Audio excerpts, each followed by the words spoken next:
Di muka bumi ini Bapak, Ibu, selama waktu sholat sudah tiba dan hadir, dimanapun kita melaksanakan ibadah sholat, karena semuanya dianggap suci dan bersih. Ju'ilat li al-ardu masjidan wa tahura. Dijadikan seluruh bumi ini, seluruh tanah ini, suci, bersih, dan boleh untuk sholat. Kecuali 10 tempat berikut ini. Kita tidak boleh sholat di 10 tempat berikut ini. Yang pertama apa? Kuburan. Tidak boleh kita sholat di pemakaman. Kenapa? Ada hadis, ada larangan dari Nabi SAW. Ju'ilat li al-ardu masjidan wa tahura ilal maqbara wal hammam. Semua tanah ini suci, bersih, dan boleh untuk sholat. Kecuali apa kata Nabi? Kuburan. Yang kedua, tempat meskipun suci, bersih, tapi di hadapan kiblatnya ada kuburan, enggak boleh.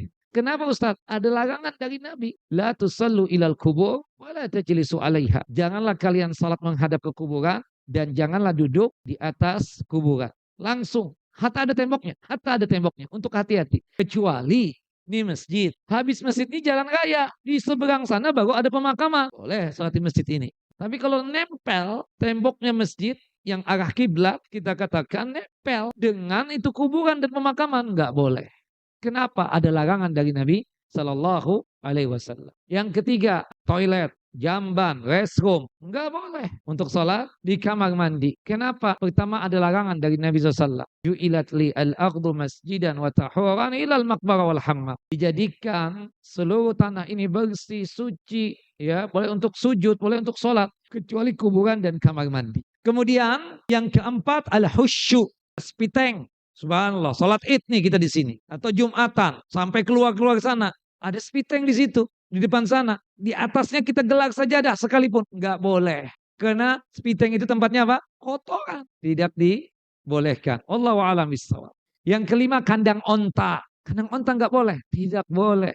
Kenapa? Ada dalil hadis dari Bara bin Azib radhiyallahu anhu. Rasulullah SAW bersabda, janganlah kalian tersebut sholat di kandang onta. Karena kandang onta itu tempat kongko-kongkonya syaitan. Itu alasannya. Onta binatang yang halal, kotorannya tidak najis. Cuma untuk sholat di kandang onta tidak boleh secara khusus. Karena kandang onta itu tempat berkumpulnya bangsa jin dan syaitan. Kemudian dikembangkan segala tempat berkumpulnya syaitan dan bangsa jin, kita nggak boleh sholat di situ. Maka muncullah yang keenam, yaitu apa? Tempat ibadahnya orang kafir dan tempat ibadahnya orang musyrik, apapun namanya, gereja, pura, wihara, kemudian sinagog, gereja, nggak boleh, tidak dibolehkan ya, kelenteng, nggak boleh, tempat ibadahnya orang kafir dan musyrik. Tidak boleh kita melaksanakan ibadah sholat di tempat-tempat ibadahnya orang kafir dan musyrik. Kenapa? Ya, tempat berkumpulnya syaitan seperti itu.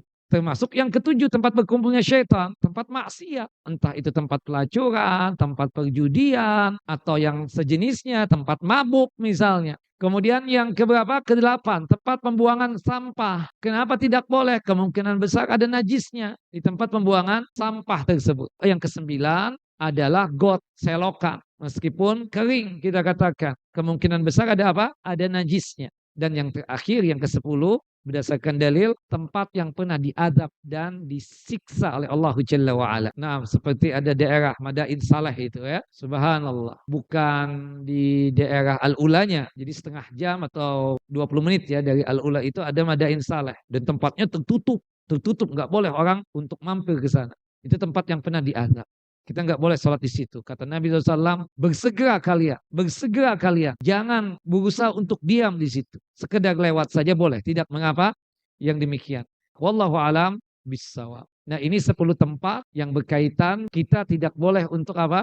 Melaksanakan ibadah sholat di tempat tersebut. Selain 10 tempat ini, maka hukumnya apa? Boleh untuk kita sholat. Dimanapun buminya, dimanapun tanahnya.